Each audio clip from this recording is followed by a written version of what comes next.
¿Qué tal, bicheros? Este va a ser el primer vídeo de 4 capítulos, posiblemente sean 4 capítulos, y aquí va a haber un tema añadido a este primer capítulo, que aunque no sea el tema concreto sobre ello, al ser este el continente americano, hay otro tema que de por sí no es muy extenso y he decidido añadirlo a este primer capítulo, porque tiene mucho que ver con las tarántulas americanas. Hablaré primero de ello y luego pasaré a hablar algo sobre, al menos temas básicos sobre las tarántulas americanas.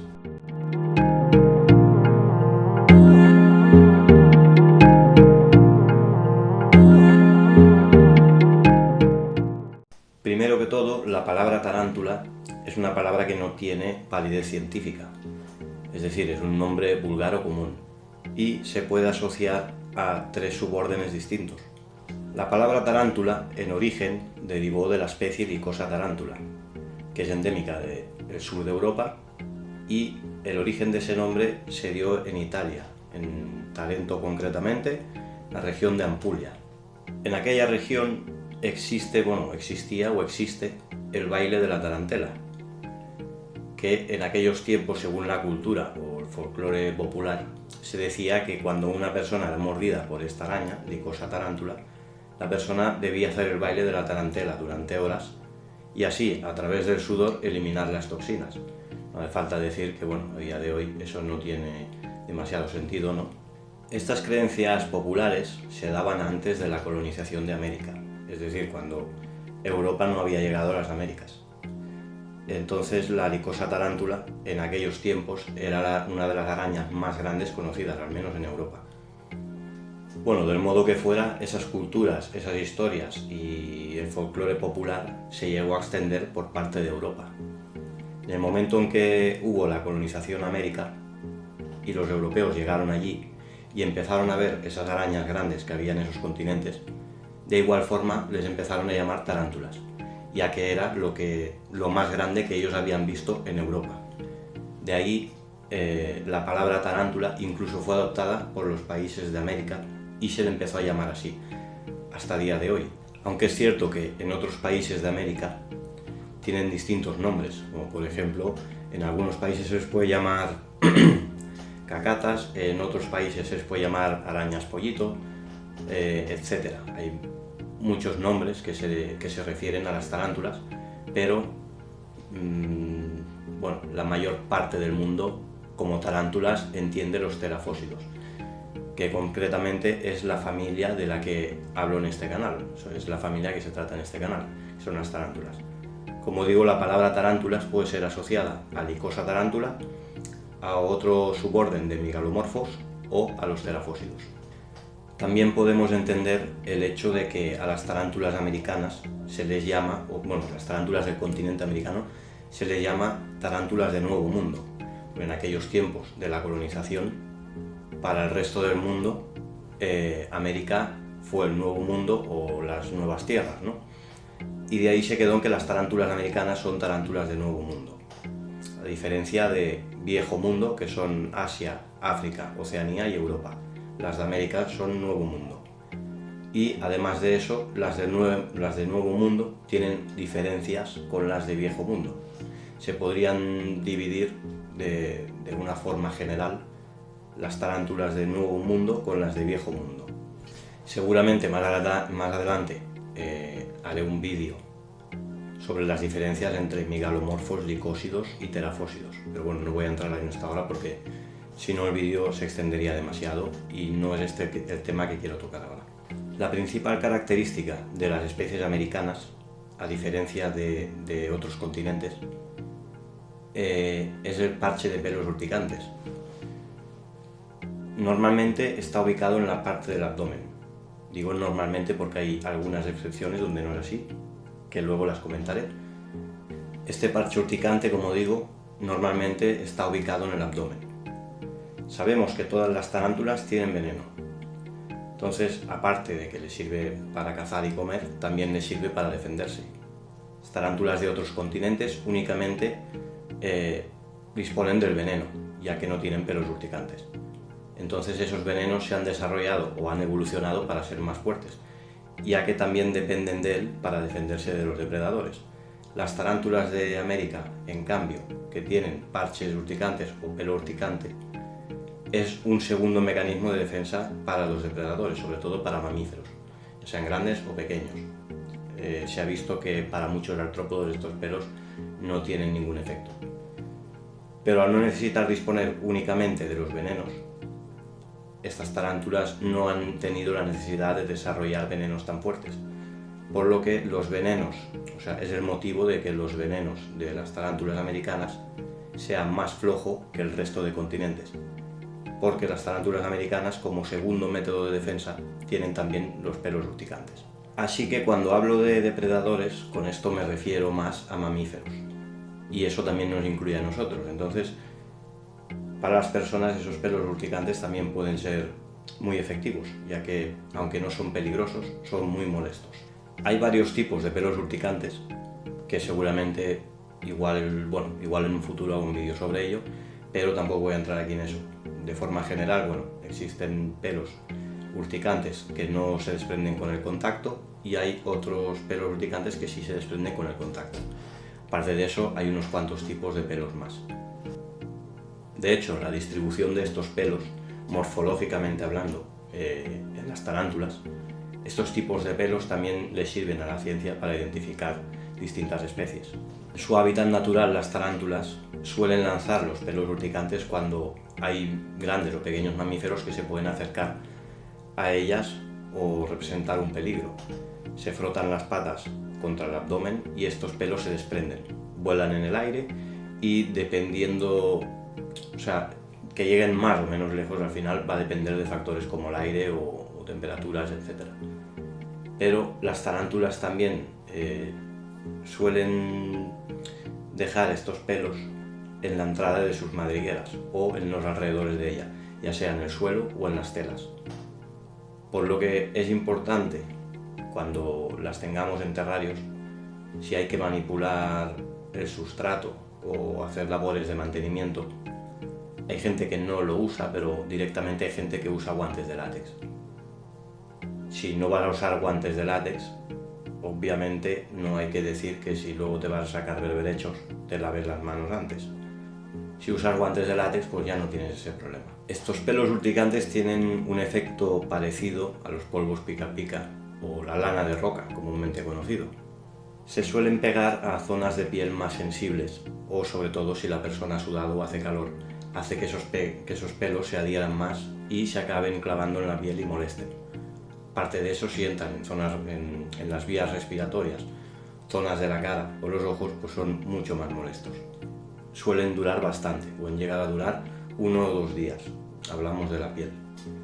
Cuando son zonas de vías respiratorias o los ojos, posiblemente no duran tanto, aunque los efectos van a ser peores. La molestia que esos pelos den también va a depender de la especie de tarántula y de la persona en sí, ya que cada persona es distinta. Aparte de eso, las tarántulas grandes, como terafosas o las iodoras, por ejemplo, al ser más grandes también tienen más cantidad de estos pelos y suelen ser más efectivos.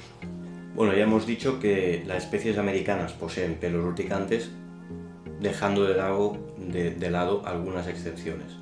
Las tarántulas americanas se dividen en grupos terrestres y arbóreos.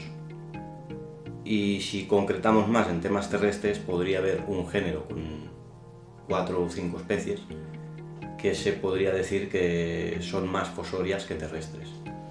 Entonces, dejando de lado el tema de las velocidades de crecimiento, o que sean más o menos defensivas o más o menos nerviosas, de forma general se podría decir que todas las especies americanas que posean pelos urticantes serían aptas normalmente para principiantes, ya que suelen ser más tranquilas y al tener pelos urticantes los venenos son más flojos.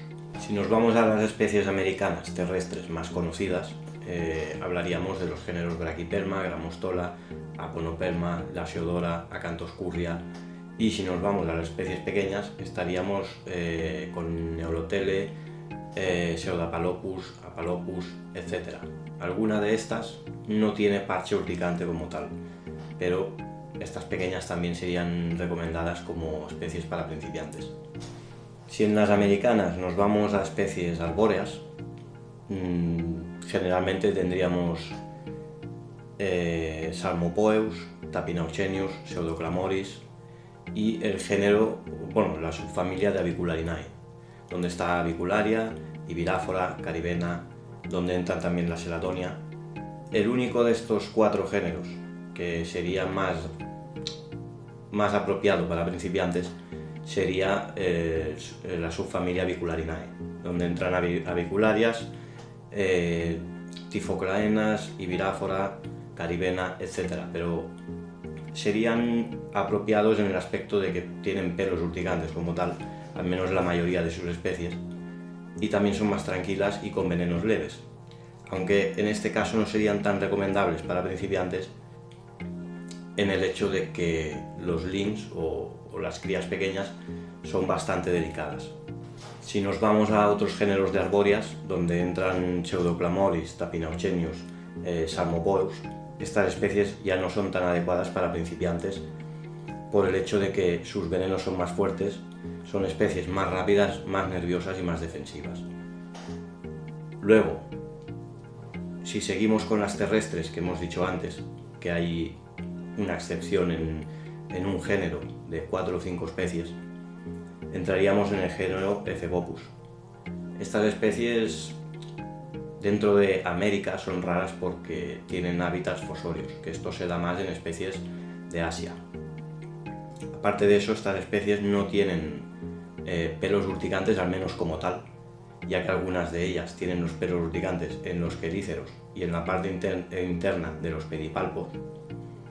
Y estos pelos, bueno, aunque no los suelen lanzar, o por lo menos yo no sé de ello, no sé que lo hayan hecho, estas especies tienen venenos más fuertes, como he dicho, son muy nerviosas y normalmente son muy defensivas. Si hablamos del tema fosorio, la mayoría de ellas lo son, pero sobre todo la especie Ephebopus murinus es una de las que tendría el comportamiento más fosorio dentro de este género. Dentro de Ephebopus tenemos Ephebopus watuman, Ephebopus cyanognathus, Ephebopus rufescens y Ephebopus murinus. Luego hay otra que no está en el hobby, que sería una quinta. Obviamente cada uno elegirá las especies que quiera para empezar. O sea, al final depende de cada uno, de la confianza que tenga uno, de cómo se vea uno con las tarántulas, etc. Pero sí que es verdad que hay mucha gente que cuando quiere pasar de americanas a géneros, por ejemplo, asiáticos o africanos, empieza con Ephebopus, porque dentro de las americanas, aunque tienen las desventajas de la rapidez y que son defensivas como en otros continentes, no tienen el problema de venenos más fuertes, ya que sí que es verdad que dentro de las americanas Ephebopus tendrían venenos más fuertes, igual que las arbóreas Pseudoclamoris, Tapinauchenius y Psalmopoeus, pero no llegan al nivel de veneno que tienen las asiáticas, africanas o Oceanía. Bueno, dejando todo esto de lado, dentro del continente americano tendríamos algunas de las especies más coloridas, como pueden ser géneros Brachypelma, algunas Ephebopus como he dicho, y aparte de eso tendríamos las especies también más longevas, que son especies que fácilmente llegarán a 15 o 20 años y en algunos casos pueden llegar hasta 30. El continente americano tendría algunos géneros o especies, pero géneros que están al completo en CITES, es decir, que están protegidas, como sería el género Brachypelma o el género Triltocat. Estas palabras aztecas no las pueden pronunciar ni ellos. Luego tendríamos, por ejemplo, el caso de alguna Bonopelma, como es la Bonopelma pallidum, por ejemplo. Sí que hay algunas en el hobby que son de cría en cautividad, pero en origen también están protegidas. Y luego tenemos el caso de Megaphobema, por ejemplo. Sé que Megaphobema mesomelas está en CITES, no sé si hay otras Megaphobemas en CITES, es posible también. Pero claro, eso se debe a que antiguamente se habían expoliado esos hábitats por la caza furtiva o el tráfico ilegal. Hoy en día estas prácticas ya no son normales, no son comunes, ya que la cría en cautividad ha avanzado mucho y ya no se necesita de estas prácticas. Por eso decimos siempre que el día que prohíban estos animales, que en su mayoría son de cautiverio, el día que se prohíba, la gente que los va a seguir teniendo igual, tendrá que recurrir a expoliar de nuevo sus hábitats. Y por eso remarco siempre que las políticas de prohibición no benefician a estos animales, sino que los perjudican. pero tampoco voy a entrar en esto ahora. Seguramente les dedicaré un vídeo en el futuro, pero no es esto. Por último, al menos antes, si no ha cambiado, Psericopelma angustum y Psericopelma embritens también estarían en CITES. Bueno, como he dicho al principio del vídeo, este era un tema básico sobre especies americanas. Seguramente cuando acabe los capítulos de continentes, igual haga un vídeo puntualizando temas o puntos que no haya mencionado aquí. Y será un poco general de todo.